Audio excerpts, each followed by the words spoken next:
So the first segment we're gonna hit up here. Mr. Froton asked me before we started on the show. He asked me if we could talk about ways to improve your CFF leagues going forward, and I have some different views on some of the things he's going to talk about here. But we'll have some debate on some of these things. He's got 7 different ways to do it, but we'll go ahead and start with the first one. Eric, why don't you take over here? Well, obviously, the first where you have to start when it comes to the college fantasy football leagues and any fantasy football league is how are you doing your waivers? All right. And there's a lot of different ways where you can kind of approach this. Not all of them made equal. Now, you can the most common methods are you go with the snake rotating waiver order. That's fine. Of course, you can also go with FAAB, free agent acquisition bidding, or whatever that acronym. Oh, I thought it was FAB, free agent budget. That's always how I just envisioned it. You know what? I come from the fantasy baseball realm, and that it's called FAAB in fantasy baseball. At least that's the way we always used to do it. So hey, maybe it's FAB. It's an acronym regardless. Call it FAB, call it FAB. I don't know. Mm-hmm. It goes down, but yes, you can either go one of those two ways. Is the generally accepted principle. However, you get some leagues that are a little bit different. You have some of them are just simply first come, first serve. And that even goes for during the games. So that really incentivizes people to sit there. If you are there and if you are watching these games and, okay, somebody gets hurt, you push the button immediately and you're on it. Now, obviously, that doesn't lend to people having much social lives, especially on Saturdays where people generally want to have some kind of social life, unless you're a sicko like myself, where you just sit there parked in front of the television, 2 television sets. Forget it. I can't just one. No, this is college fantasy football. Okay, you can't just have one television and expect to go and absorb all the information you need to from the multitude of games that are going on. My friend sent me a picture of his DirecTV account, and I'm not sponsored by DirecTV in any way, shape, or form. If anybody wants to sponsor me, that'd be great. But he sent me a picture of his TV, and he had 8 games going at once with their multicast feature that they got going on. I was so jealous. I thought I had it good with ESPN Plus and able to get 4 games up there at once, but he showed me 8, and I was just like, that was incredible. I wish I could do that every Saturday. Absolutely. I don't have quite that kind of bandwidth to put up 8 at the very least, but I do admire that person's resolve. And frankly, when it comes to college football, so many games are going on at the same time that you have to have more than one screen. And it's just different where the NFL is homogenized. It's cookie cutter. You have the 1s, you have the 4s, you have one game at night, which is just, I don't even understand how you could possibly just care about that one game. If it's a stinker, then who cares? You have, especially after dark, you even get a good 5-6 games. It's like a full NFL slate. And you're talking about Pac-12 teams that are scoring serious points. There's always things that are happening, as I found out in this late slate against you and your fellow Twin Tower, Xavier.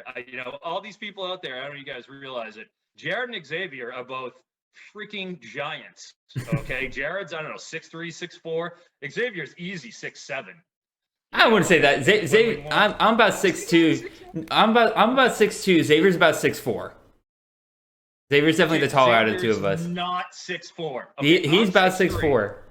He has got 2 inches on me. Now I will still kill him in the post. Like I'm still coming. I am clipping that audio and I'm sending it directly to him. I know we wanted to. We didn't have a basketball when we were at the fantasy football. Oh, that would have been so good to watch. God, did I want it. It was going to be me and Bainbridge, the outside gunner, against you and Xavier. You definitely have the youth and agility on us at this point. But I would have been the handicap, trust me. You haven't seen me shoot a basketball if you think I'm any kind of help in that. Okay, fair enough. Well, I was more looking forward to banging against Xavier in the post. Oh, absolutely. That's all my friends know. When you get me on the block, be ready. It's going to be a long day. Absolutely. Physical. Anyways. Off track here.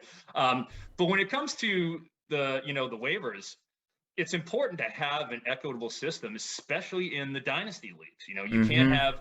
I don't like those instant pickup leagues. Where it's just okay. You see someone goes down and the first person, first come, first serves, even during the games.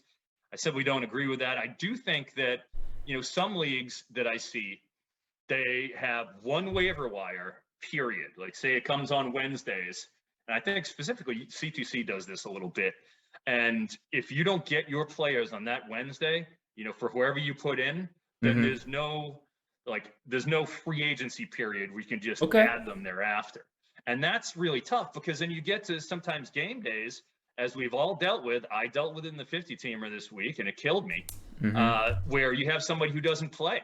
And you need, that person doesn't play. If you don't have a sub on your roster, you need to pick somebody up. Bye weeks or other injuries and such, then you're left holding the bag. And that can really be relevant in, kickers, especially. Who knows about kickers?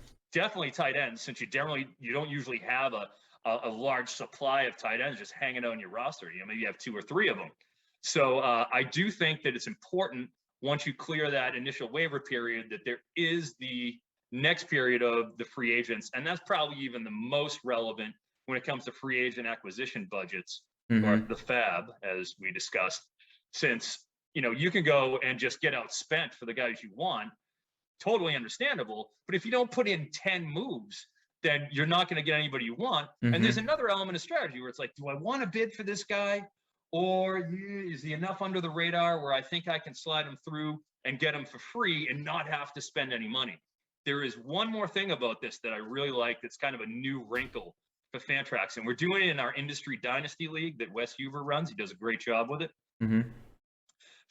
eBay style bidding, right? So everybody else can see the bid. No. Never mind. It isn't that. What it is, I'm sorry, let me explain. What it means is you go and say, we have a $2,000 budget, and there's, say, Malachi Thomas, Virginia Tech. Guy just comes out of nowhere late in the game and runs for 103 touchdowns and just looks like the guy who's going to be the guy there. Great. Okay. He's a freshman, dynasty league. Oh my gosh. Like, you want to get him, right? You go and say, I'm going to go wild. I'm going to throw $700 on him. So you say you win the bid. You don't spend the $700. You spend whatever the next highest bid was. Okay, so it doesn't matter how high you go. If the next highest bid is $350, you get them for $350. So I do think that, when it comes to the FAB, there's, in the 50-teamer, we do it with just whatever you bid, you get them at.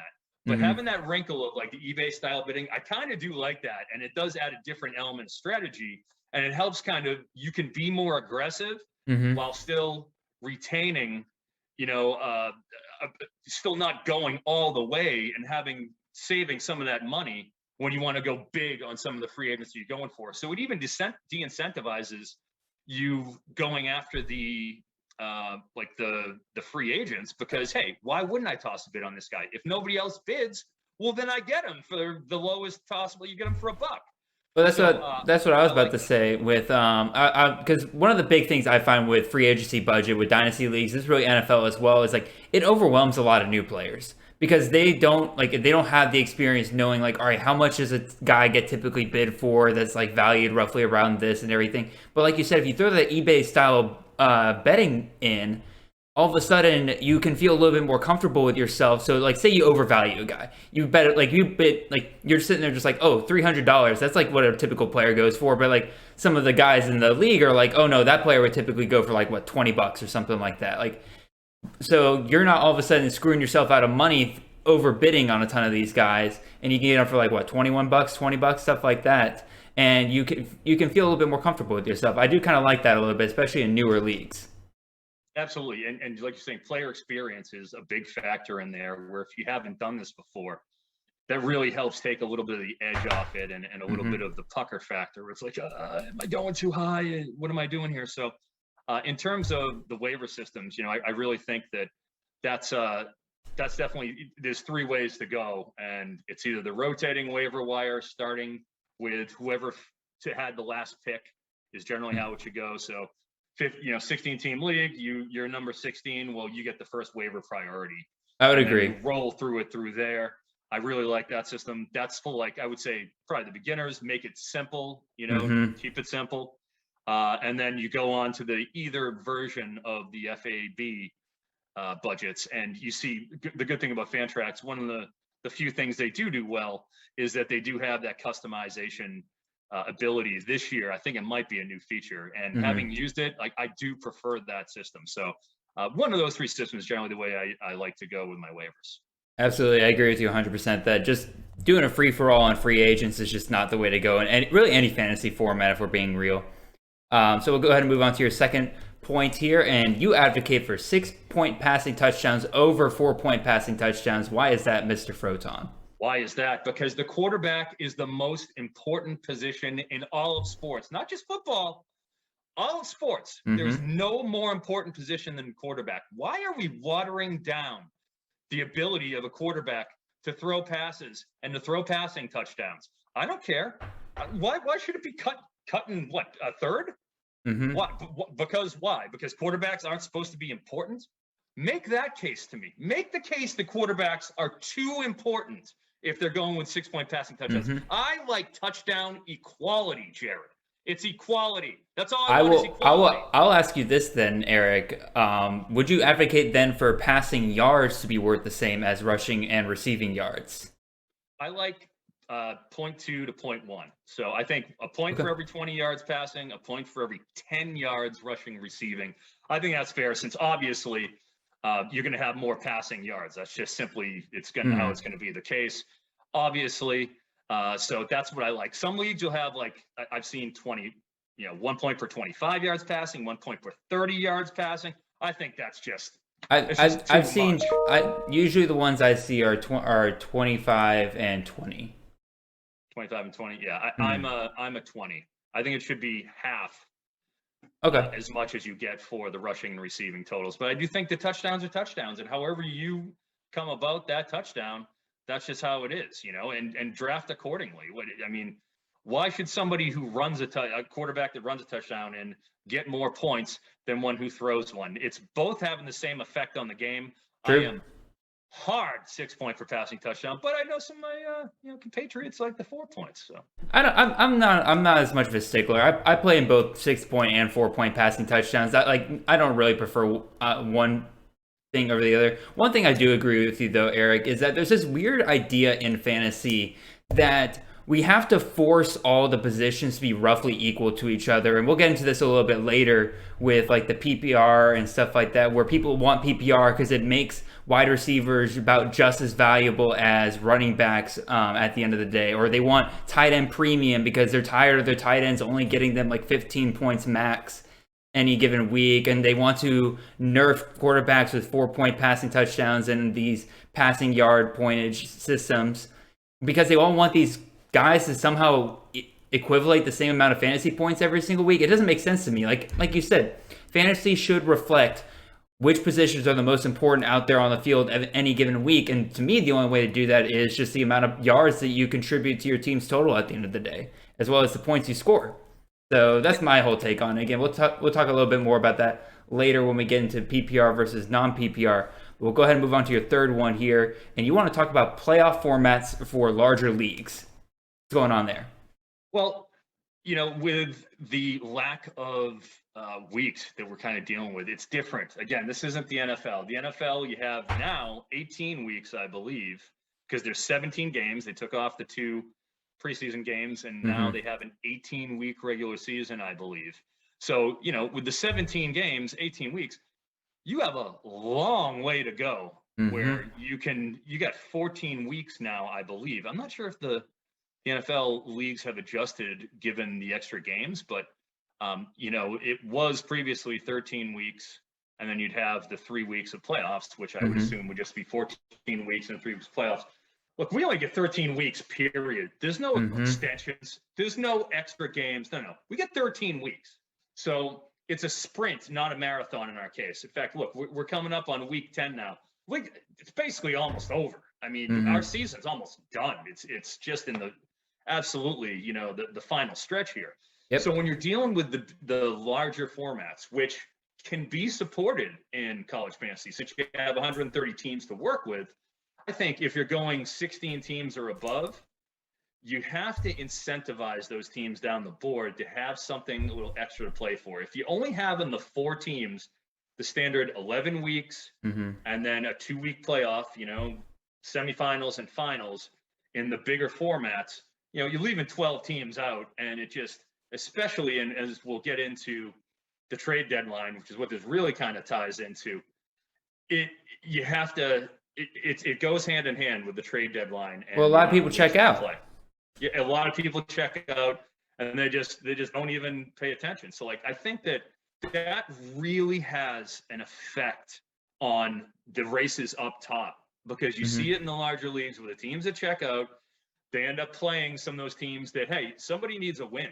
There's still a lot of shuttling and competition for those top 4 spots. It hurts those teams that are in 5th, 6th, 7th place that are still good, still having really good seasons. But the teams that are up top, if or then feast on the bottom teams playing, they're just killing them. And they play a team. As soon as you see oh man, we're playing the last place team, and a team right ahead of me is playing them, you're done. It's over. Yep. Before you even watch, it's well, what's the point? And that's kind of the predicament I'm in. I'm in 7-2 in one particular league that's a larger format league, and there's still a waiver, the trade deadline open, and I'm like, all right, well, hey, anybody want my seniors? Because I look at the schedule and realize that I'm in 6th place. There's only 4 teams that make it. I need 3 teams to go 0-2 in order for me to get in. And it's just simply not going to happen. It's pointless. Then you start talking to those teams that are in the playoff, and you start saying all right, you guys need any win now guys right now? Because that's what I'm doing in my dynasty league. Our deadline was actually a week ago now, but basically my entire last week I was second to last in the league. I had terrible luck in that league. I was 6th in scoring, but 12th in the standings. It was rough. But even so, I was just talking to all the guys that were still in the playoff hunt, and I was just all right, here are my seniors that I'm not going to be using next year. These guys are probably going off to the draft. What do you guys want for them? I was able to net several 2nd-round picks. I think I got 1 first-round pick out of it and stuff like that. That's a smoking deal. And we'll get to that. I don't want to belabor the trade deadline point too much, because we will get to that down the board. But the point is, for the larger formats, I think 16-plus teams, you have to have 6 teams in the playoffs. It keeps everybody invested, keeps people down the board at least interested. Really, and then you get into the whole and that kind of also bleeds into how do you handle the draft. How do you do the draft order too? Speaking of which, let's go ahead and talk about that. Great segue, Eric. Absolutely, because especially in the bigger, but in all leagues, how are you handling the draft?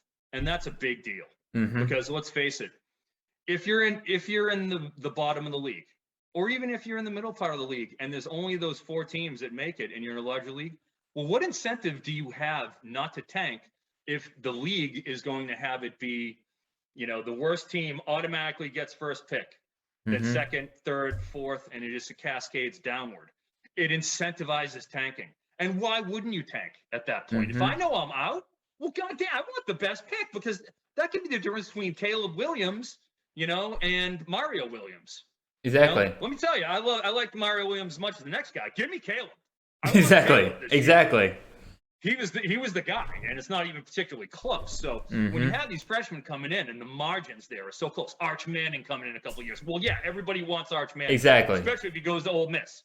Give me Arch Manning. It's why wouldn't you tank? Because what incentive do you have to even stick around if you're going to do that? And it just comes into the fake. Well, are we running a meritocracy here, or are we running a charity?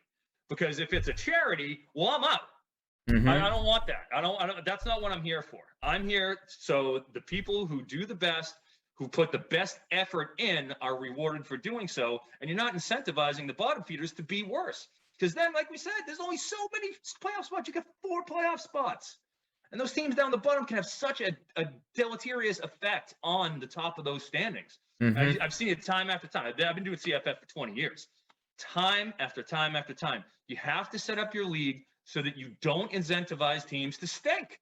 And if you do it, it's worse. And it comes to the waiver wire, too. If you're just the worst team gets the first waiver wire pick. Well, that shouldn't be how it is. And you can't do that, because it doesn't reward smart play. It rewards failure, and you have to avoid rewarding failure. Now, the way I think is the best way to do it, and you can do it a bunch of different ways. You can either, I've seen it, the teams that make the playoffs, the top 4, they go to the bottom of the the draft order, fine, because you made the playoffs. But then every other team that didn't make the playoffs, you could throw it into just a random draw for them, and you go through that way, because then it doesn't matter if you finish last. If you finish last, you get nothing. Willy Wonka style, nothing. You get nothing. So you don't deserve anything for finishing last. You're not special because you finished last place. In fact, you ought to be ashamed of yourself, and I don't want to incentivize it. So that's a big thing for me. But the best way, that's one way, but my personal opinion and the way I've done it in my 20-year league, that we've done it for time immemorial, because you have to earn everything you get in our 20-year league. All right? You don't get, nothing's handed to you. You have to earn everything you get. If you win the league, fine. You have just as much chance as the guy who finished last to get the first pick. We do a bowl game challenge. So we take all the 40 bowl games, or however many there are. Who knows how many there are? I mean, Beef O'Brady's, whatever, Tax Slayer Bowl. There's so many. Well, that's a reference I haven't heard in a while, Beef O'Brady's. Yeah, who knows, when it comes to how many bowl games there are. But the fun is, you do the bowl games, you take whatever the lines are against the spread in the lead up to the first game, and you rank each game with confidence points against the spread. You can't just pick each game. That gets a little stupid. But, you go through there and you do the bowl game challenge. And whoever wins the bowl game challenge, I don't care if you won the league 10 years in a row. You win the bowl game challenge, you earn the right to have the number one pick, so on and so forth. I think that's the best way to do it, because it not only establishes the meritocracy, as I mentioned, but it also gives you a little bit of fun. I mean, sure, we all like doing a bowl game challenge, but dude, your draft pick is on the line. So if you stink, which I've stunk a couple times, it's so fun being down there and pick number 16. You don't want to be there. You want to, or it gives you the opportunity to pick your slot, I should say. It's not like you're automatically there. If you have makes sense. You finish first, you can finish whatever spot you want. So the point is, I think everything when it comes to draft order should be based on merit. And when you do a bowl game challenge, it gives you a lot more excitement, give your league members stuff to talk about as well during that off season, but not really off season, still the season. But I think that absolutely, for my money, I think everybody out there, as long as you have a good committed group of guys, that's what you do. You do the bowl game challenge, and that way, whoever is the best, whoever earns it, gets the number one pick, and so on and so forth. I'll expand on a point here that you were kind of talking about here, where you have to make the draft order process fun. You have to make it engaging for your members in your league. Don't, and I've told people this before, don't just go on, I'm mostly talking to redraft people here, don't really talk Dynasty too often, but talking about redraft and everything. First of all, if you're going to redraft, randomize, or quote-unquote randomize your draft order every year. There's no point in basing it off of the previous year's production if you're going to redraft entirely different teams. But even still, regardless, make it fun. One of my leagues that by far has probably been one of my more successful leagues, there's a subreddit called r/CF Beatball. Basically, I have a bunch of guys there that we all do a league every year. And how we decide our draft order is we have one of our guys go on WWE 2K18, and he makes us all wrestlers, and we stream a wrestling match of all of our characters every single year. Royal Rumble? Yeah, Royal. So thrown over the top. Got a Royal Rumble for it every single year, and whoever's the last man standing gets the first pick, and then so on and so forth, and everything like that. Make it fun, make it engaging for your guys in your league. Really, again, that's just kind of my main point here. We've talked about reasons why people check out in CFF leagues. A lot of it has to do with just falling behind. But I think another big reason, Eric, I think we could both agree here, another big reason is dealing with these goddamn false injury reports coming out of coaches. So, Eric, you got, and I'm fully in support of this, you got a solution for this, and what do you got? We have to do an emergency backup list. I mean, you just simply have to. Coaches in college, this is an NFL. You don't have a nice, neat, here's who's active, here's who's not active, here's who you can expect. Because then you just go, all right, this guy's been deactivated, I don't play him. No. You see all the time, and this just happened to me, and it cost me my spot in the 50 team, right? I'm fourth overall out of 50 teams in points scored. I'm far and away number one in points scored against. My fantasy defense stinks. I just can't. I can't keep other managers to lower scores for whatever reason in the 50-teamer. But I lost because Rachaad White was full pads, stud. Went through all the warm-ups with the first team. All the reports are glowing. You know, I see the shots. There it is. There's the picture. There's Rachaad White, number 3. Doesn't get a snap. Are you kidding me? I lost literally because of that. I would have put in Logan Wright for Georgia Southern as one of the two. Went over and had 20 points. Margin of victory. That was the margin of victory. And it stings and it kills. And it de-incentivizes you. It makes you less likely to be invested the next year. You're like, oh, man, this guy got hurt. You know, I didn't even know. You never know when you're going to get screwed by a coach straight up lying. Exactly.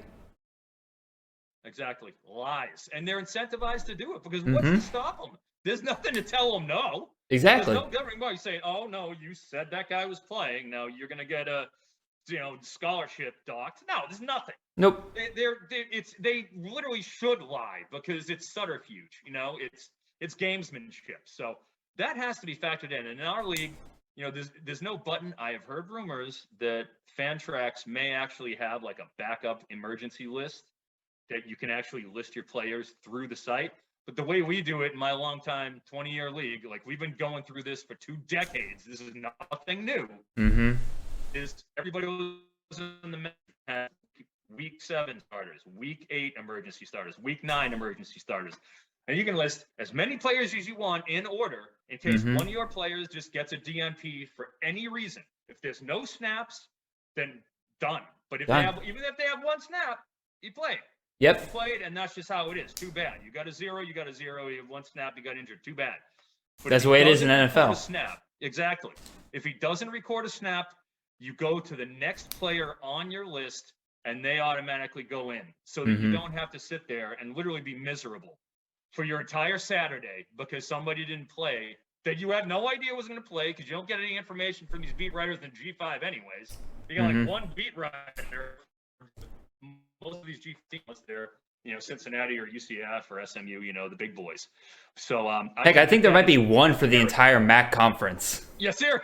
For real. It's the truth. It's the truth. But that's really what I think is important to have as well, because this has been happening for time immemorial in college fantasy football, and it has to be implemented, I think, in every single league, in my opinion. And I mean, that goes down to CFF Nate Marchese. Nate, can you send us how you want me to pronounce it? I don't want to butcher your name. I'm sorry. I believe it's Nate Marchese, but I could be very wrong on that. I could be very wrong on that. I love Nate. He's a very, very sharp guy who I've been in leagues with for years. He's a very, very good, a tough out every year in every league. And he's a guy who I respect his opinion a great deal. And he has been on, and I don't hate it. I mean, it's better than having nothing, is having just everything be best ball scoring while at the same time being able to make roster moves in season. Now, I think as I kind of put on Twitter, I think for, you know, the 12-team, 10-team, smaller formats with smaller rosters, if you have like 17, you know, spots, which is right around the standard of a regular league, I think that's okay. I think, all right, yeah, fine. Because then if if you get 3 guys who aren't playing, well, what do you want? You know, there's nothing you can really do about that. But it also allows you to have more, you know, more chances and more bullets in the gun. And it also says, all right, how do you prioritize the bye weeks? You know, do you drop this guy? Do you don't? But my personal feeling is in the bigger formats, if you get into 14, 16 plus teams, where Dynasty, you have so many players on your roster in Dynasty that I feel like you got to make a call.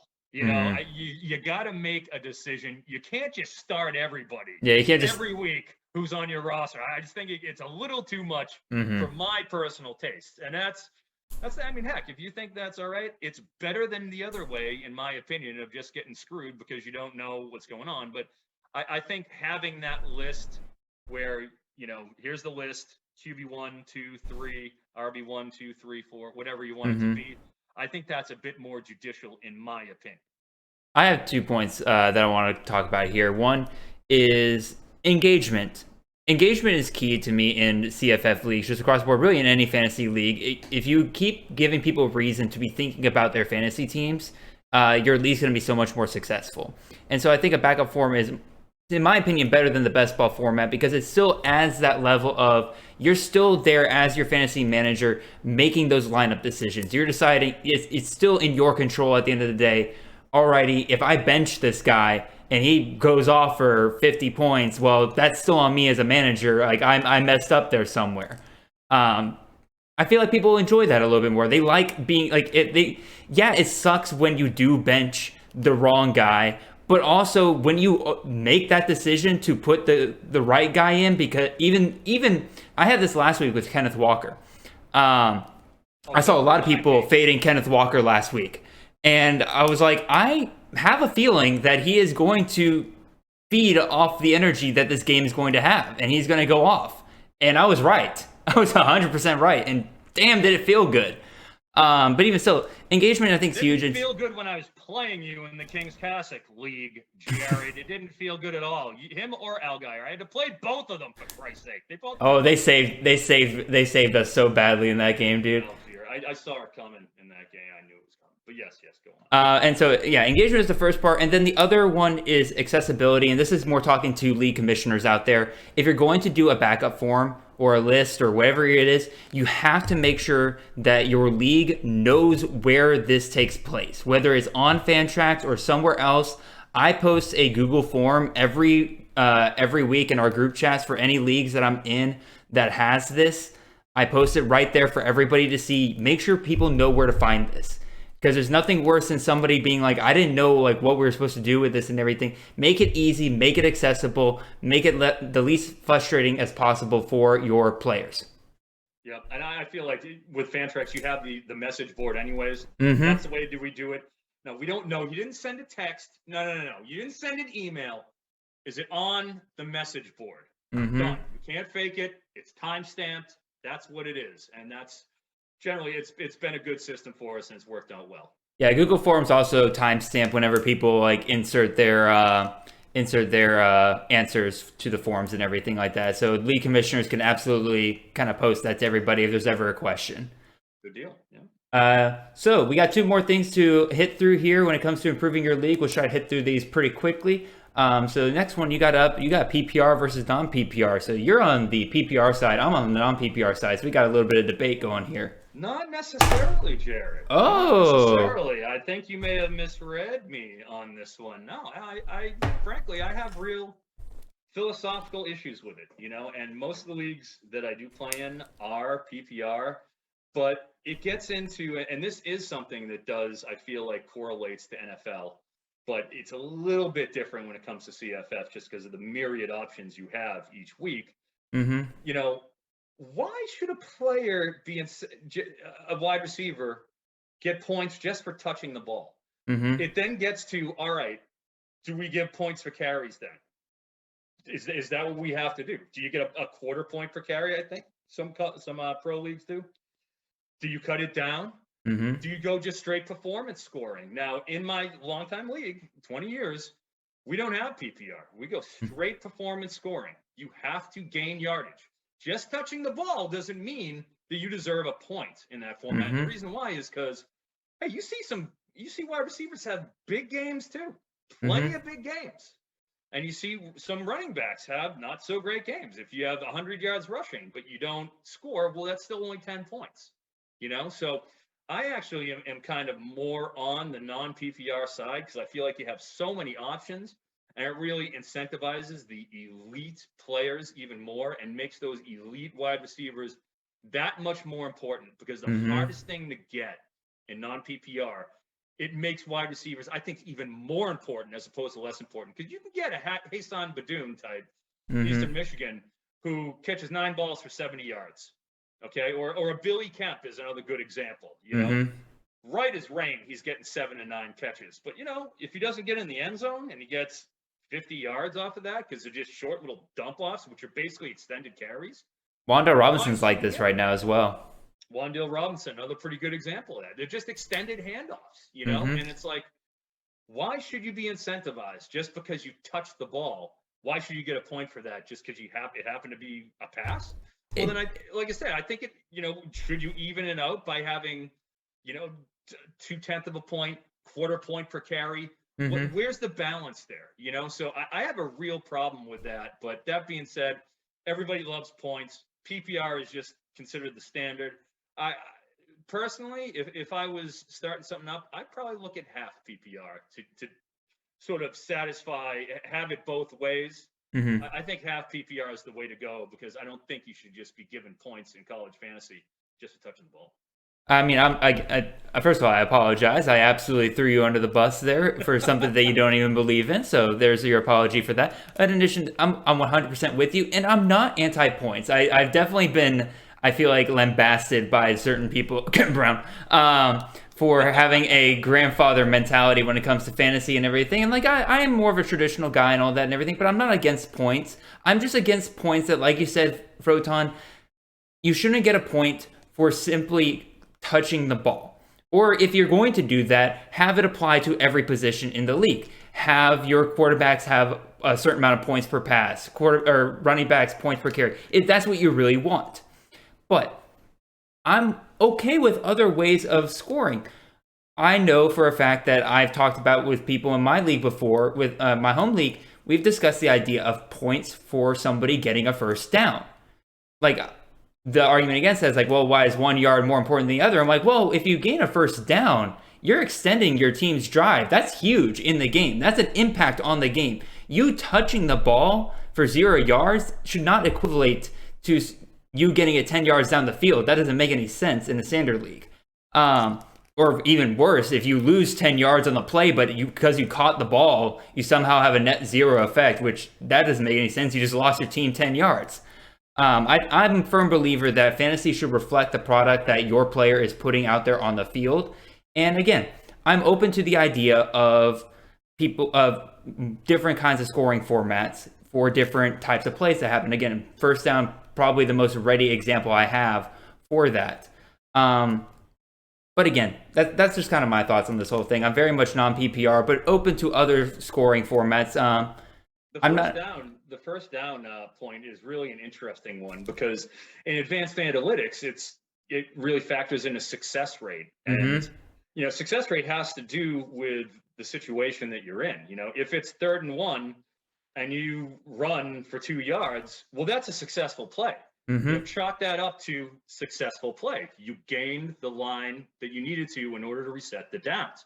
So if you were producing and you were doing that, well, okay, that is a productive, touch, as opposed to just simply catching the ball is just, giving you a point just to give you a point. You're producing by getting a first down, and I would be much more inclined to incentivize first down gained half point. I'm not sure how that would be done. I know that in Scott Fish Bowl, which I do, they give first down premiums as well. So I do see the logic in that a lot more than I do with PPR. I would think maybe half PPR, then you get a half point for a first down. All those sort of things should come into play. Again, I'm okay with half PPR, and it's like I run the Red Shirt League, and I put that one at half PPR. Usually I do non-PPR, but I put that one at half PPR because I do want it to be accessible to people. And I know a lot of people are used to PPR formats and NFL fantasy and stuff like that. So if you have guys like that, you're trying to bring into CFF, put it at half PPR and just try to make both sides happy. I don't think it's that big of a deal at the end of the day. Yeah, I think that's fair. Half. Anyway, so enough of that. We'll hit your last point here. And you want to talk about the trade deadline. You kind of touched on this earlier, so I guess we can hit this up real quick. The trade deadline might be the biggest oversight that college fantasy leagues have. In all honesty, I see, at least for how we do it, again, if anybody out there wants to take a shot for every time I mention my home league I've been doing for 20 years and how we've hashed these things out, please feel free to do so. But our trade deadline is before week 4 in my longtime league. And the reason why is we don't want to get it down to week 9. Here we are.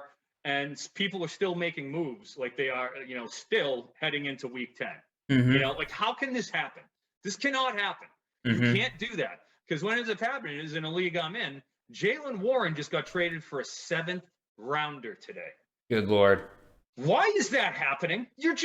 All you're doing is building super teams at that point. Because then everybody's just going to go, all right, well, fucking here goes my draft picks. Yeah, take that. Take this freshman, And you're trading a 7th-round pick for Jaylen Warren. That is not a conjecture. That is not a hypothetical situation. I don't understand how that happens. It just happened 3 hours ago, and it's. I would have objected on that one because this isn't a dynasty league, right? Oh, it's a dynasty league, yeah. I traded away Drake London for a 2nd-round pick. You're telling me Jaylen Warren, who's probably one of the most valuable players in CFF right now, as the RB1 for Oklahoma State, went for a 7th-round pick? That's highway robbery. Yeah, because it's bargain basement shopping now at this point, and you're building super teams for the playoffs, and it's frankly fucking infuriating. Sorry for the language here, but that just can't happen. Okay, you can't incentivize teams heading into week 10 to go and just create super teams, because then you're not playing a team that is the team that got there. You know what I mean? You're playing whatever that assets that they expended in order to create this team. And exactly. I just think it's antithetical to everything in fantasy. It's just an arms race at that point. And it's how much can I give up for next year in order to just completely create a mega team, and then you have 4 mega teams going against 4 mega teams. It's absolutely the worst. It's the worst. I guess I'm not entirely, again, because I benefited from this directly in my dynasty league. I played the market with my seniors because we have a late trade deadline. Like I said, it just passed this past week. I played my market with my starters and everything. I made sure I got values out of it. But again, you're right. If you see things like that, like Jaylen Warren going for a 7th-round pick, I guess you just got to be, as commissioners, you got to watch out for things like that, because that to me stinks. That something smells there. There's a deal going on there that I wouldn't really like as a commissioner, because I got 2nd-round picks for Kenny Pickett and Drake London, in addition to getting Kyle McCord and JoJo Earl. For those guys, I love both those guys. I have both those guys in multiple leagues. I love both of them, especially McCord when he transfers next year. Oh, I can't wait. Yahtzee. But even still, I shopped it out, and that's what you're supposed to do if you have that late of a thing. But again, you gotta watch out for those I'll call them stinky deals. It may not be the most adult thing in the world to say. There's a word for it that's been co-opted following a certain presidential election that I've been using for time immemorial. Collusion. Yes, collusion. But I'm not saying that happened in this league, because I don't think these guys even know each other or made that particular deal. They're just, hey, I have to get something. I'm not going to be able to use Jaylen Warren. What will you give me? And when that's all you're getting, well, okay, fine. Give me the 7th-round pick. But keep in mind, it's a dynasty league with freshmen coming in. So it's not even like it's a redraft 7th-round pick. Yeah, I would say so. It's worth even less. What are you going to be picking? 140th freshman coming out. What do you do? 2022. I'm going to say, what are you going to be picking up with that? The 3rd wide receiver that Mizzou picked up this last year? What are you doing with that at that point? Yeah, you're drafting Towski Dove or Kiki Chisholm. Right, exactly. I don't even know what you're going to get out of that. But still, it's an asset, and it's better than getting nothing when you're literally going into week 10 and there's no chance of getting in, because it's 4 teams to get in the playoffs. And you're already out of it, and you stayed in it long enough to where it's I might be able to get in it, but there's not enough playoff spots for me to really stay in. So you have teams that are in, 7th place, just selling off. Yeah. That have winning records. I'm 7-2. The other team's 6-3. And just you don't see NFL teams doing that. No, you don't, because you can't. So that's the thing where you have to make your deadline. My personal, I think that. What's fair is if you have an 11-week regular season, or if you're in a larger format and you have 10-week regular season where 6 teams make the playoffs, or 8, if that's what you want to do, if you have a big enough league, you have to make the playoffs. You have to make the cutoff right in the middle. So if it's 11 weeks of your regular season, week 6 needs to be the cutoff. That has to be it, because you have to make a call. You have to sit there and say, do I want to go for it? Do I not? Because there's no pain. There's no it hurts. It has to hurt a little bit. I want to still compete. I don't want to give everything up. It's only halfway through the season. I still got a shot. I still think I got a good team. Whereas when you're sitting here in week 9, heading into last week, heading into this week, it's all right, well, I'm done. Exactly. So it just breeds horrible deals in super teams where you have to make it early enough where it stings a little bit. After week 5, head into week 6, maybe after week 6, head into week 7, but I would not have it past week 6, 7 at the absolute max. I think 5 to 6 is right around right. I personally feel that like right about week 7, I think is kind of okay, because I don't mind it being a little bit later, because I don't mind people like in a dynasty league realizing they're out of it and doing a true rebuild. But at week 7, you're talking about a lot of those like middle tier teams. Week 7, you still got several weeks to go in that season, so therefore you still have a chance to make the playoffs. So you got to kind of weigh the risk there. But if you're way out of it, I don't mind the idea of somebody in 12th place realizing like, all right, it's a rebuild time. I got a lot of seniors on this team. I got to start selling them off. I don't mind the idea of that. But I agree. I'm 1 in 5. I have to make a call here. And exactly. The call is pretty much made. I made a call. And then you still have 5 more weeks left to go to, everyone else can kind of battle it out. But everyone has to make their calls right there, and I think that's fair, is right around that halfway point is pretty good. So makes sense. Does it? So, Eric, appreciate you bringing all these up for ways for people to improve their CFF leagues. I hope people jot down a couple of things that they might want to try with their leagues next year.